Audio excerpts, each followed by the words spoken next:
Hello, bienvenue sur la chaîne de Gigi et Maman. Je tiens dans un premier temps à remercier toutes les personnes qui ont soutenu cette chaîne jusqu'à présent. Ça fait un bon moment, ça fait un an, voire même plus que je n'ai pas partagé sur cette chaîne parce que à un moment donné, je me suis rendu compte qu'il n'y avait pas beaucoup de vues sur les vidéos que je partageais, ça n'intéressait pas beaucoup.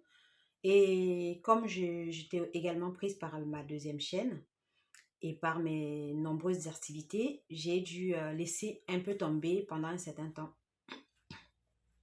Et là, dernièrement, je me suis rendu compte que la communauté avait tellement grandi en une fraction de seconde.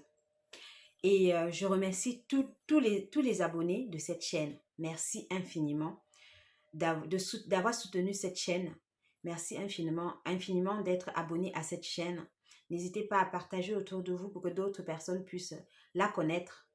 Parce qu'on partagera on partage beaucoup autour de la petite enfance, de l'enfant, du développement de l'enfant, de l'éducation et plein d'autres choses qui existent autour de l'enfant.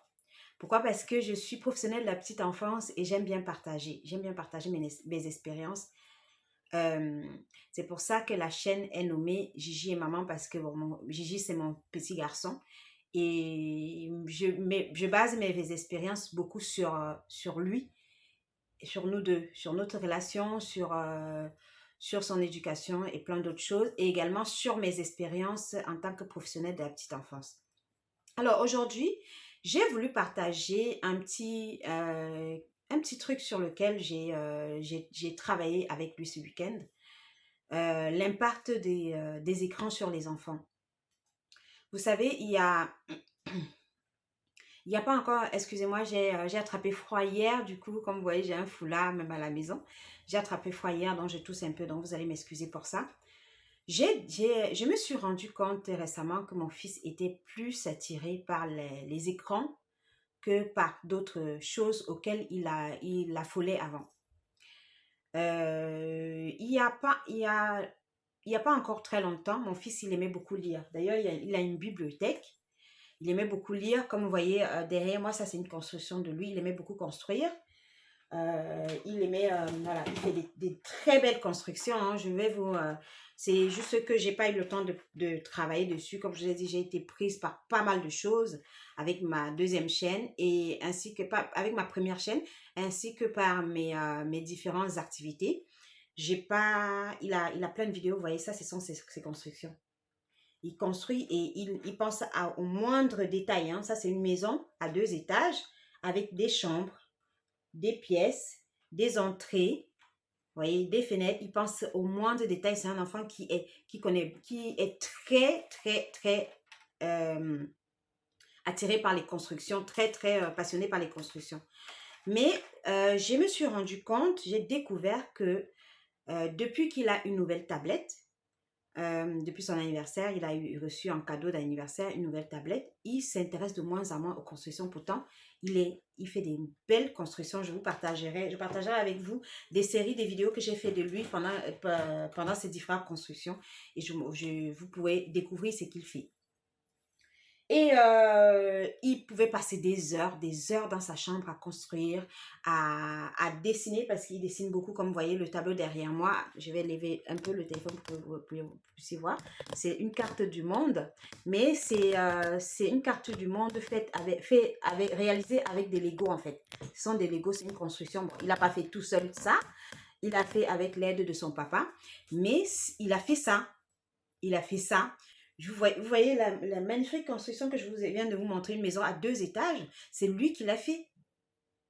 Et il y a encore quelques temps, il était tellement passionné par ça que parfois on le voyait, on pouvait passer une journée à la maison, on le voyait pas, on le voyait dans le salon, que quand il venait manger ou bien quand il venait pour regarder une émission, mais ça durait même pas longtemps. Et quand il mettait la télé, c'était pour regarder les documentaires, des émissions d'éducation.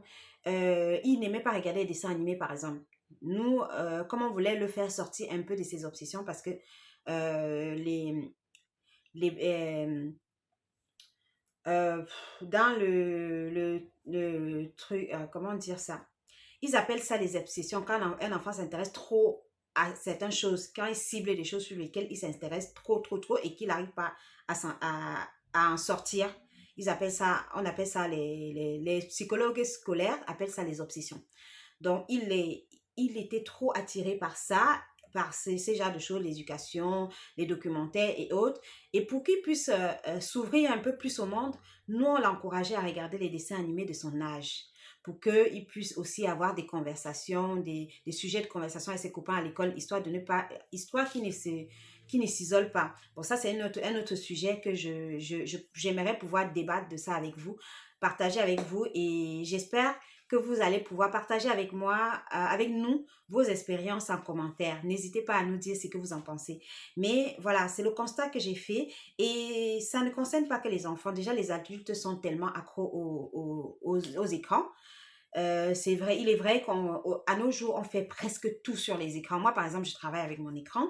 Donc, j'ai tout le temps mon téléphone devant moi. Donc, je fais plein de choses avec mon téléphone.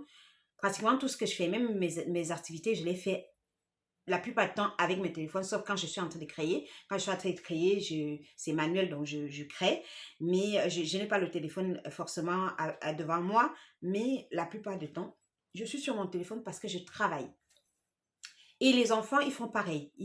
Les enfants copient sur nous. Donc, ils ont envie également d'être sur les écrans parce que, voilà, ils voient papa et maman le faire, ils veulent le faire aussi, forcément.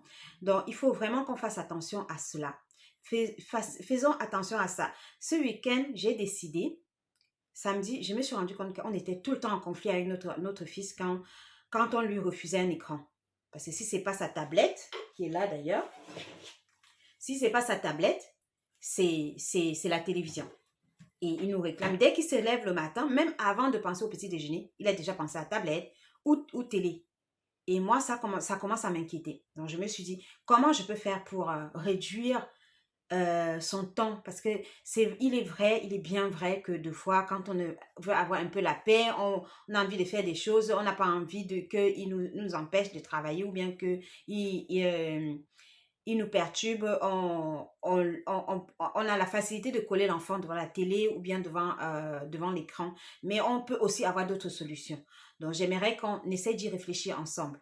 Moi, ce week-end, par exemple, c'est que moi, j'ai pensé faire dans un premier temps et je vais penser à d'autres choses que je vais mettre en place pour qu'il se détache un peu des écrans. Et comme je vous ai dit tout à l'heure, il lisait beaucoup, il ne lit plus. Maintenant, quand tu lui parles de lire, ça l'énerve.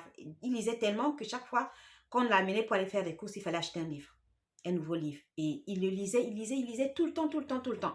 Et il a une bibliothèque plein de livres tellement qu'on ne sait pas où on va ranger d'autres livres parce qu'on pensait déjà à lui acheter, à mettre en place une bibliothèque plus grande pour pouvoir contenir tous ces livres. Mais moi, mon inquiétude aujourd'hui, c'est vraiment sur les écrans. L'impact négatif que les écrans ont sur lui. Pourtant, jusqu'à il y a encore un mois ou deux, il arrivait à contrôler tout ça, mais maintenant, ça a pris le dessus. Il n'arrive plus à contrôler et il se met dans tous les états tellement à nous crier dessus, à vraiment s'énerver au point où on doit le punir pour qu'il arrête, pour qu'il passe à autre chose, pour qu'il pense à autre chose. Donc vraiment, ce week-end, c'est que moi j'ai pensé, c'est faire une journée sans écran. Bon, ça, je le faisais déjà avant, mais de temps en temps, après le soir, je pouvais lui permettre de regarder un petit dessin animé ou bien je pouvais lui permettre d'aller sur la tablette pour apprendre parce qu'il apprend également l'anglais et il apprend sur l'anglais sur la tablette. Sauf que il a trouvé, les enfants, ils sont intelligents. Il faut pas se leurrer. Les enfants, ils sont intelligents et parfois, ils se pensent plus intelligents que nous.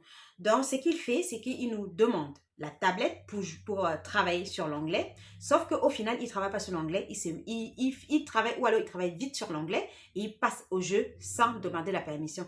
Donc, faites vraiment très attention à ce que vous permettez à vos enfants et vraiment soyons toujours derrière pour surveiller ce qu'ils font.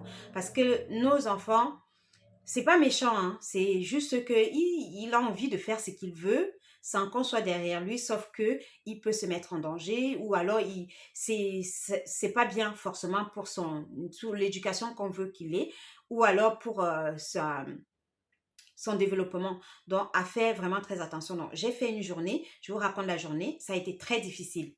tout le temps, il venait nous demander. Au début, il pensait que c'était une punition. Donc, j'ai dû lui expliquer que ce n'est pas une punition, c'est juste une journée sans écran. Il n'y aura pas de télé, ni pour nous, ni pour lui.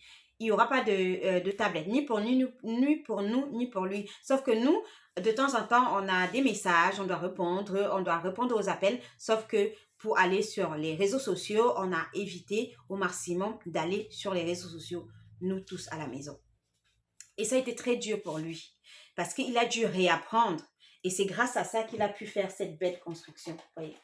C'est grâce à ce détachement que j'ai mis en place qu'il a pu faire cette belle construction ce week-end. Vous imaginez à quel point.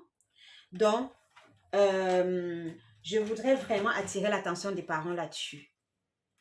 Moi, j'ai commencé déjà comme ça et je lui ai dit au moins une fois par semaine ou une fois tous les 2 semaines, en fonction des disponibilités que je peux avoir, on va mettre en place une journée sans écran. Et on va continuer, on va le faire un peu plus qu'avant parce que moi, généralement, avant le mercredi, je ne mettais pas l'écran parce que voilà, je faisais des activités avec lui. Mais j'ai de moins en moins le temps de faire des activités avec lui parce que moi aussi, je fais mes propres activités à côté et ça me prend pas mal de temps. Mais je vais vraiment prendre le temps une fois par semaine quand on est tous à la maison. Même si je suis en train de faire mes activités, de faire une journée sans écran. Comme ça, il pourra faire des activités même avec son papa ou avec ma soeur si elle est à la maison.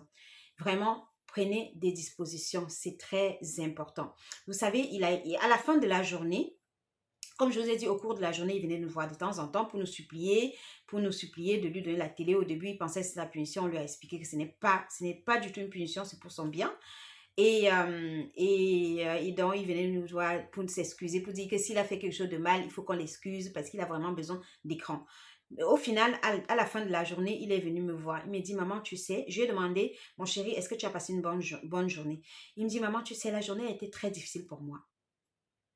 Ah oui, à 7 ans, au-dessus de ses 7 ans, il me dit ça. Vous voyez à quel point c'est terrible.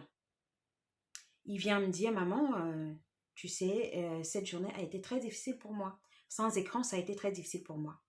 J'ai dit, mon chéri, je le sais, mais il va falloir que tu t'y habitues parce que de temps en temps, on fera des journées sans écran comme on le faisait avant. Sauf que cette fois-ci, on les fera encore plus ces journées sans écran pour que tu puisses te détacher un peu de temps en temps des écrans.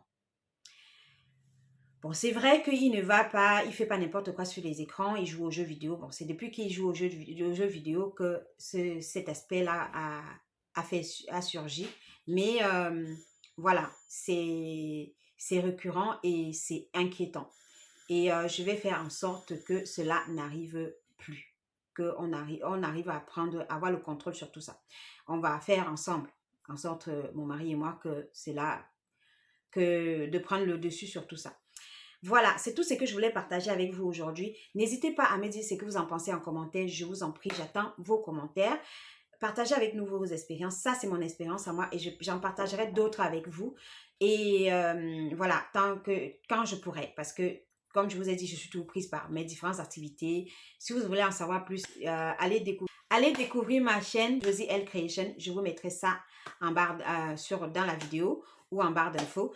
Et je vous remercie. Merci encore pour tous vos soutiens. N'hésitez pas à partager pour inspirer d'autres personnes et aider d'autres parents à y voir un peu plus clair. Je vous embrasse fort et je vous dis à bientôt dans une prochaine vidéo. Bisous, bye. Bye bye.